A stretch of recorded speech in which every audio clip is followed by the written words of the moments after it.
Hello, good morning, good afternoon, good evening, good day, depending on where you are.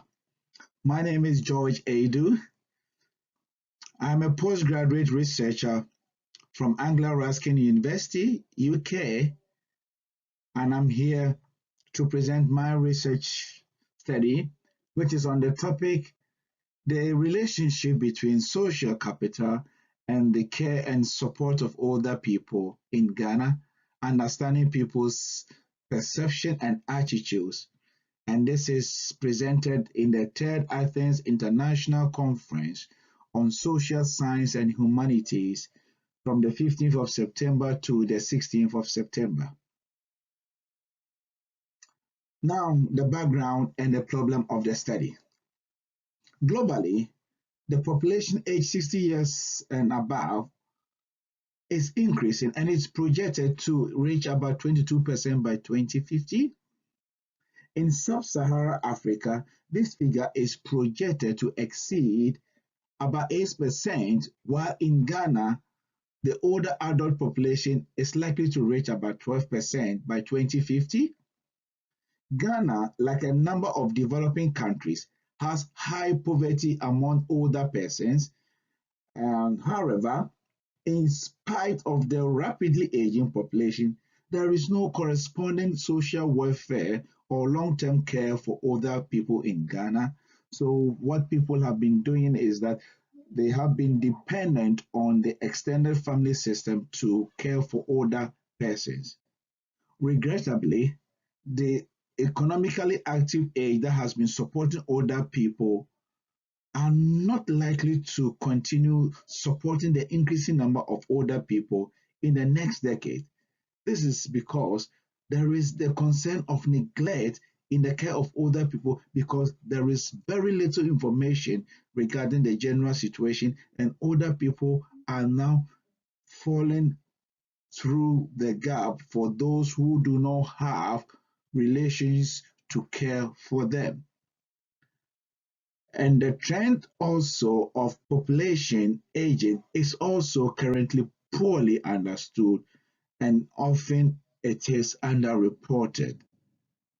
Hence, older people's concerns have remained largely marginal to the major social and economic debates in Ghana. Hence, there is a need for research into this, and that is why I am very much interested in the care of older people, and I'm using social capital to relate to how people perceive the care of older people. Now, the research question of the study. The aims of the study is to identify the level of social capital among household members and the extent to which people's perception and attitudes influence the care of older people. The study draws on both statistical and qualitative data in the mixed methods approach to answer the following research questions. So, research question 1. What are the determinants of social capital at the household level? Research question 2. Does social capital vary according to socio-economic status of individuals? 3. Does social capital vary according to whether the households are in rural or urban areas? 4. What perceptions and attitudes do households have about the care of older people? And lastly, but not the least, how important is social capital to the care and support of older people?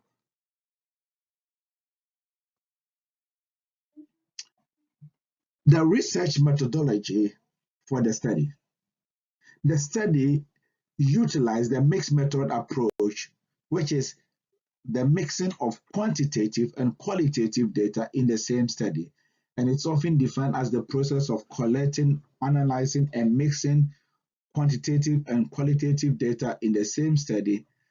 For this particular study, this involved the use of household survey, and the focus group discussion. The sampling method employed was the multi-stage non-probability technique, which is in line with the pragmatic philosophical approach of the research. The study involved administering questionnaires to 100 households in rural and urban areas, as well as 14 identified groups and organizations within rural and urban areas in the focus group discussion. The integrated questionnaire for measuring social capital was the main research instrument used for the household survey. This is an instrument used by the World Bank, and it's been highly piloted and is accepted, and it is very effective in collecting data on social capital.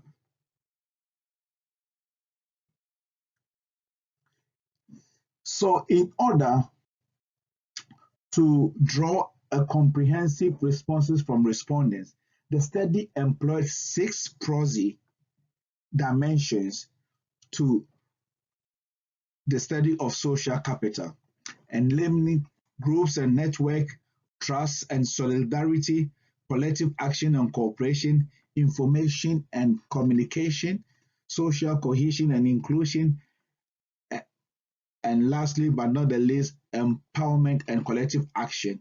And this data was collected at the micro level. I must have that the data was at the micro or the household level, and it is adapted from Grutert et al.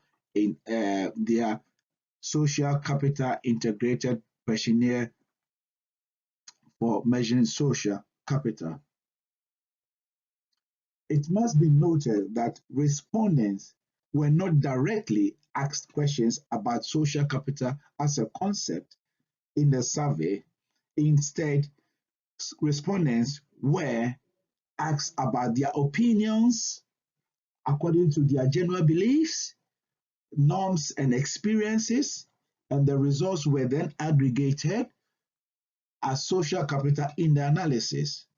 By restricting the data collection at the individual level, the study was designed to investigate social capital at the individual level to understand the role social capital plays in the lives of individuals and families. So at the analysis level, data was analyzed using 2 distinct approaches according to the type of data collected. First, for the qualitative data, which is the focus group discussion, the thematic approach was used. And for the quantitative data, the household survey or the categorical principal data, the categorical principal component analysis, which is a multivariate analysis, was used. Now, the analysis of the focus group discussion. The analysis of the focus group discussion identified a number of issues, but they were mainly grouped into 4. First, it was about negative perception. People related their views and their perception about the care of older people first as negative. There was some negative perception and there was some positive perception. There was some that related to material support, that the care of older people constitute material support. And there was also the outcome that the care of older people is about emotional support. For those who discuss about the negative perception, it was about the negative perception about the care of older people, their unwillingness to be part of the extended family system as it was in the past, and because they are becoming more and more nuclear family oriented. And for those who had positive perception about the care of older people, they, in reverse, were positive about the extended family system. They saw the care of older people as an obligation, that children had a responsibility to care for their older people, and that people were willing to participate in the care of older people irrespective of their economic circumstances. There were other issues that also came up during the focus group. That was the material support. People discussed how stretched they were financially, materially. However, some also related to the care of older people by providing food, shelter, clothing for older people, and ensuring that older people were generally fed and clothed. Others also reported in the focus group discussion that older people require emotional support. They require protection from abuse and neglect. They require a feeling of belonging, a sense of belonging, a safety, and all that. So the focus group discussion brought out a number of issues that were missed in the quantitative survey analysis. So in terms of key findings, the study identified that people's expectations of rewards and benefits significantly shape their attitude and perception of social capital. The study again identified that although respondents generally have reported positive perception of collective action, their willingness to be involved in social capital was not directly linked to their membership of groups. In other words, the study identified a possible mismatch between people's expectations and the potential benefits they actually derive from being members of a group. In terms of research question 2, the study identified that there was some mixed significant differences between gender, marital status, income, education, age, religion, and employment, and that all these contributed in determining the extent of the respondents' investment in social capital. Hence, the study revealed a significant difference between male and female's perception of social. So, empirical evidence from previous studies suggests that men often tend to act more positively towards collective action and cooperation and are more willing to participate in formal and informal organizations than women. So this study appears to support the assumption that being a man significantly increases one's access to three forms of structural social capital, that is bonding, bridging, and linking social capital. In terms of marital status, the study found that married couples are more likely to engage in bonding social capital and are more likely to interact with people with similar goals like themselves. So in terms of age, the study also revealed a significant relationship between the youth and bridging social capital, and that age is noted to have positive association with bridging social capital, particularly relating to the youth. However, in terms of employment and income, the study did not find any significant difference between employment and income. This was probably because the employment level and the income level of participants were generally noted to be very low. Interestingly, the study also revealed a significant relationship between education and trust, and that it was identified that among the different types of people, teachers emerged as the most trusted groups of people, indicating a constructive relationship between education and trust. In terms of research question 3, which was posed as follows. The social capital vary according to whether the households are in rural or urban areas. The results shows that the study did not find any significant differences between rural and urban areas.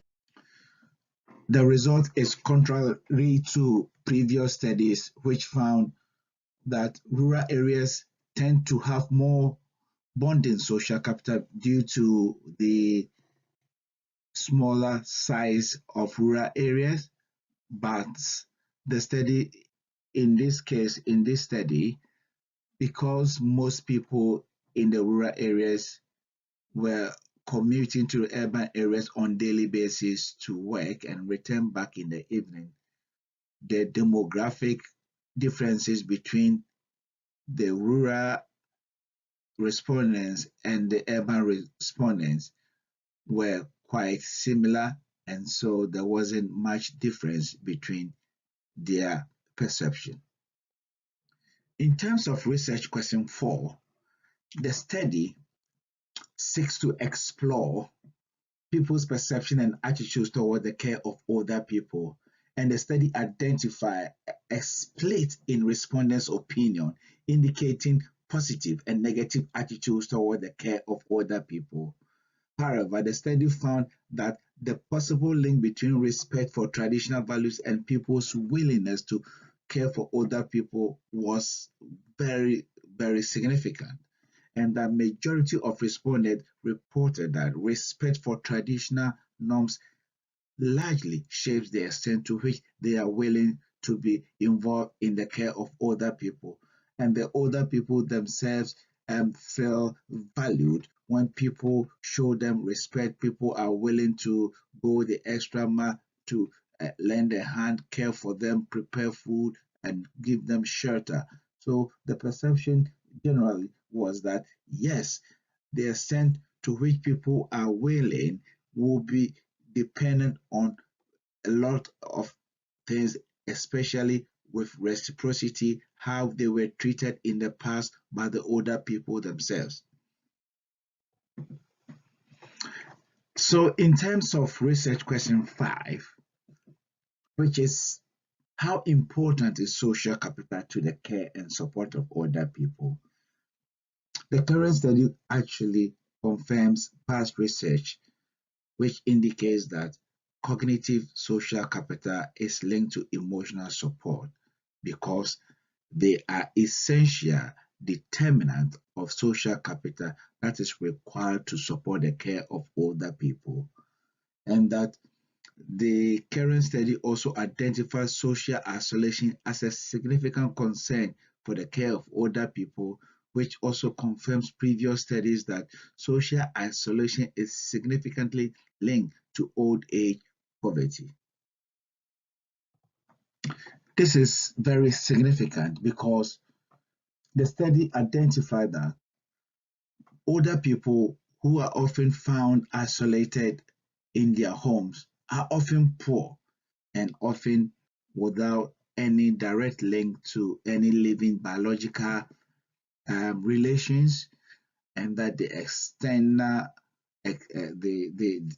the extended family system had not actually worked in their favor, and so there is a need for some form of support from external bodies like NGOs or civic society to continue with the support that they need.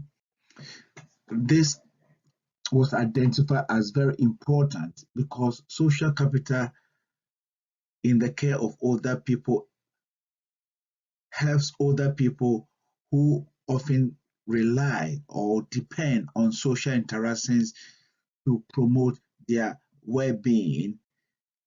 So people need to visit, talk to them, interact with them to make them feel valued. There isn't any daycare centers or places where older people can go and interact with their age mate. So older people now living in isolation is becoming a thing, a growing concern, and that needs to be cared for. Unfortunately, there aren't any care homes that are able to cater for the level of support, and that even the very few care homes that are springing up are so expensive and out of reach of the ordinary person who is isolated. Therefore, material support for older people was identified as another significant support that older people need in order to continue living a meaningful life. Their access to health care, their access to mental health support, and even sometimes older people living alone are accorded all kind of negative uh, uh, um, connotations and negative stigmatizations, and all that. Older people who show any signs of dementia are often labeled as witches because people have very little understanding of mental illness. And so older people's care is very essential, and that social capital can contribute to the care of older people when you consider the need for networking, you consider the need for social interaction, you consider the need for cooperation, and you consider the need for structural, cognitive, and relational social capital. Thank you.